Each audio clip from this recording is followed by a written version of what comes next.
संत मत धारा आपकी सेवा में प्रस्तुत।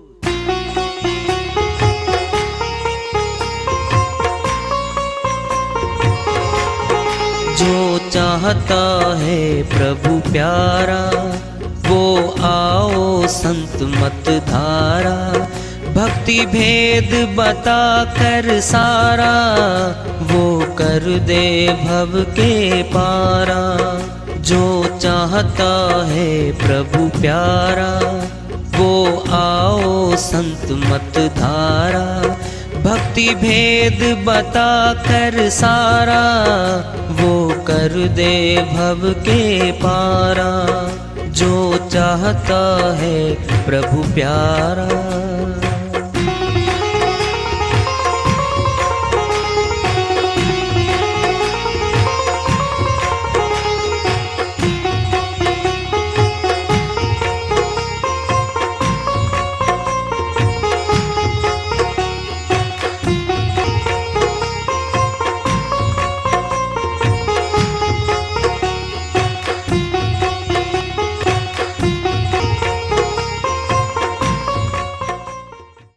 परम पूज्य सदैव स्मरणीय सदगुरु साहिब की जय हो।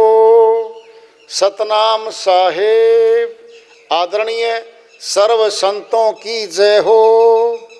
उपस्थित आदर के योग प्रभु प्रेमी एवं जिज्ञासु आत्माओं, हम सभी पूर्ण पिता परमात्मा सभी सृष्टियों के रचनहार कुल मालिक हम सब के जीवन का आधार उनकी महिमा को सुनने के लिए एकत्रित हैं। मेरी सभी से अर्ज है कि मैं कोई जगत गुरु नहीं, कोई महाराज नहीं, कोई महामंडलेश्वर नहीं, मैं केवल सभी संतों की चरणों की धूल हूँ और आपका भक्ति मार्ग में सहायक हूँ। मैं अपनी सीधी साधी टूटी फूटी भाषा में, संदूकड़ी भाषा में भक्ति भेद के गुड़ रहस्यों को उजागर करने वाले विचार आपके समक्ष रख रहा हूँ। यदि अच्छे लगे अपनाएं, नहीं तो गैर जरूरी समझकर विसार दें।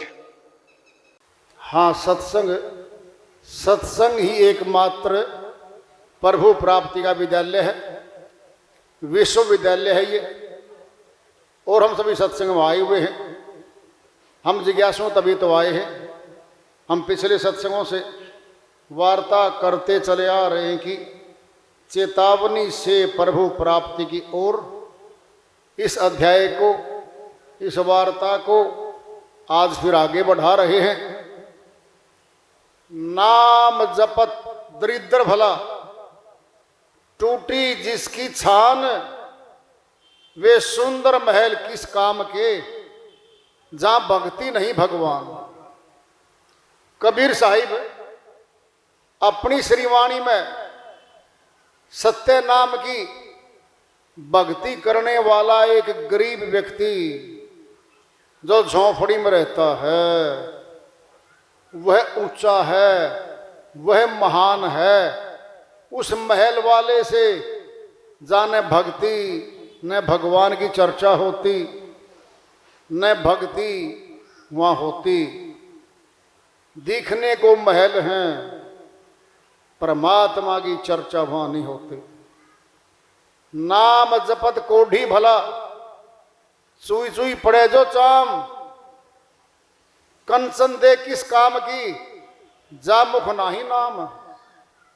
कबीर साहिब समझाते कहते हैं कोढ़ी भला है, सत्य नाम का सिमरण करने वाला तो कोढ़ी भला, जिसकी चमड़ी चुई चुई करके गिर रही है। सोने जैसी काया किस काम की, दिखने में सुंदर है प्रभु भक्ति नहीं करती वो आत्मा। धिक्कार है उस पे। महत्व दिया साहिब ने कोढ़ी को जो परमात्मा का सिमरण करता है। नाम जपत कन्या भली, साकट भलो न पूत, छेरी के गल गलथना, जामे दूध न मूत। कबीर साहिब अपनी श्रीवाणी में बहुत चेतावनी की बातें जन समाज के लिए बोल रहे हैं, कह रहे हैं। परिवार में एक कन्या पैदा होके आई। कन्या भली है, साकट भलो न पूत। जो प्रभु भक्ति का विरोधी है, प्रभु भक्ति को नहीं चाहता, जो सत्संग को सुनना नहीं चाहता और भक्तों का विरोधी है जो, उससे तो वो कन्या बढ़िया है। हमारे घर में जो आई है, छेरी के गलगल थना जामे दूध न मूत। बकरी होती है एक, 2 थन होते हैं, उनको बांध देता है मालिक गले में, उसका बच्चा मुख मारता रहता है, उसमें तो कुछ नहीं मिलना। ये संसार के कार्य व्यवहारों में कुछ नहीं है। सारा समय हमारा वहीं जा रहा है। हम भूल गए सच्चे मालिक को, उस परमात्मा को जो हमारा आधार है, जिसने दया करके ये ऊंचा तन दिया मनुष्य का। खड़ी गर्दन करके चलने वाला तन केवल मनुष्य का है। बाकी तन 84 जीवों के गर्दन नीचे पड़ी है, 4 पैरों पर चलते हैं, वो गुलाम हैं। पीड़ा है बड़ी भारी। जो मनुष्य तन में बैठी आज आत्मा, ये 84 का फेरा मार के आई है। बड़ी पीड़ा सहन की है इसने वहां पे। दया करके दयालु ने ये मनुष्य तन दिया है। प्रभु भक्ति करके जन्म मरण के महारोग से छूट जाए, मुक्ति धाम अमर लोक सत्य लोक चली जाए, इसीलिए ऊंचा मनुष्य का तन दिया है। इस तन को देवता लोग भी तरसते हैं। यह मिलता नहीं इतनी आसानी से, बहुत मुश्किल से तन मिलता है। कोई विरला इस तन के महत्व को समझ पाता है।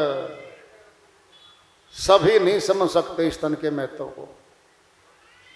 मौत के बाद नरक में चली जाती है आत्मा। जो प्रभु भक्ति नहीं करती, जो भक्तों का विरोधी है जो आत्मा, उसको नरक में जाना ही पड़ेगा। कोई बचाने आने वाला नहीं है उसको। आज आजाद कर दिया हमें, चाहे प्रभु से मिलने, चाहे स्वर्ग में चले जाएं, चाहे नरक में चले जाएं, आजाद कर रखा है। फैसला हमारे हाथ में है। कर्म के फल की गुलाम है आत्मा। कर्म करते ही फल का गुलाम हो जाता है। एक संत जी की श्री वाणी आ रही है, भजन के माध्यम से उसको लेते हैं। वो अपनी श्री वाणी में फरमाते हैं, जाएगा जब यहाँ से कुछ भी न साथ होगा, 2 गज कफन का टुकड़ा तेरा लिबास होगा। जाएगा जब यहाँ से कुछ भी न साथ होगा, 2 गज कफन का टुकड़ा तेरा लिबास होगा। तेरा लिबास होगा। जाएगा जब यहाँ से कांधे पे धर ले जाए परिवार वाले तेरे, कांधे पे धर ले जाए परिवार वाले तेरे, यमदूत ले पकड़ कर डालेंगे तुझ पे घेरे, यमदूत ले पकड़ कर डालेंगे तुझ पे घेरे, पीटेगा छाती अपनी, पीटेगा छाती अपनी, कौन बा उदास होगा, तो गज कफन का टुकड़ा तेरा लिबास होगा, जाएगा जब यहाँ से कुछ भी न साथ होगा, दो गज कफन का टुकड़ा तेरा लिबास होगा, चुन चुन के लकड़ियों में रख दे तेरे बदन को, चुने चुने के लकड़ियों में रख दे तेरे बदन को, आकर के झट उठा ले मेहतर तेरे कफन को, आकर के झट उठा ले मेहतर तेरे कफन को, दे देगा आग तुझको, दे देगा आग तुझको, बेटा जो खास होगा, दो गज कफन का टुकड़ा तेरा लिबास होगा, जाएगा जब यहाँ से कुछ भी न साथ होगा, दो गज कफन का टुकड़ा तेरा लिबास होगा, जाएगा जब यहाँ से मिट्टी में मिले मिट्टी बाकी खाक होगी, मिट्टी में मिले मिट्टी बाकी खाक होगी, सोने सी तेरी काया जल कर के राख होगी, सोने सी तेरी काया जल कर के राख होगी, दुनिया को छोड़ तेरा दुनिया को छोड़ तेरा मरघट निवास होगा, दो गज कफन का टुकड़ा तेरा लिबास होगा, जाएगा जब यहाँ से कुछ भी न साथ होगा, दो गज कफन का टुकड़ा तेरा लिबास होगा, जाएगा जब यहाँ से प्रभु का भजन करते भव सिंधु पार होते, प्रभु का भजन करते भव सिंधु पार होते, यूं मोह माया में फंस कर जीवन अनमोल न खोते, यूं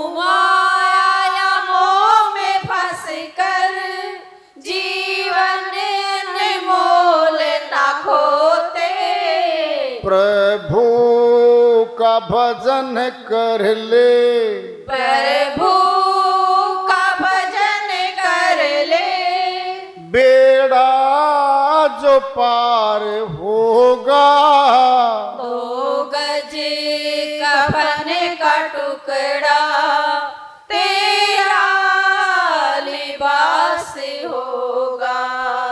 जाएगा जब यहाँ से कुछ भी न साथ होगा, 2 गज कफन का टुकड़ा तेरा लिबास होगा, तेरा लिबास होगा। श्री वाणी आई है, दया से उनकी मेहर करते हैं, इसका अनुवाद कर लेते हैं। जाएगा जब यहाँ से, क्यों जाएगा? यहाँ से तो कोई नहीं जाना चाहता। पक्के घर, पक्के रिश्ते, पक्के नाते, ये तो सब कुछ पक्का बनाता है। जैसे इसने कभी नहीं जाना यहाँ से, सारा कार्य पक्का करता है ये, फिर भी जाएगा, सदा नहीं रह पाएगा। गिनती के समास डाल रखे हैं इसमें, खर्च हो जाएंगे, यहां से यात्रा आगे निकल जाएगी। जाएगा जब यहां से कुछ भी न साथ होगा। मरने वाले की, मुर्दे की कफन में कोई जेब नहीं होती, खाली हाथ जाता है।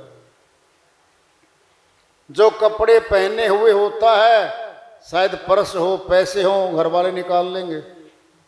हाथ में अंगूठी हो, निकाल लेते हैं, कुछ भी नहीं छोड़ते। कफन मिलता है एक सफेद, आत्मा के निमित्त है वो। आत्मा का रंग सफेद है, वाइटिश, एकदम सफेद होता है वो। हंस पक्षी होता है, उसका रंग एकदम सफेद होता है। तो खाली हाथ जाएगा, सब छूट जाता। जाएगा जब यहां से कुछ भी ना साथ होगा। 2 गज कफन का टुकड़ा, तेरा लिबास मैंने पहनावा तुझे मिलेगा। अंतकाल में जो परिवार वाले रिश्तेदार होते हैं, जिनका उसके निमित्त लेना देना होता है, वह कपड़ा देते हैं, शॉल डाल देता है, कोई सफेद वस्त्र डालता है, कोई कुछ डालता है। इससे लेना देना आज का था, आज के बाद खत्म, आखिरी दे दो भाई।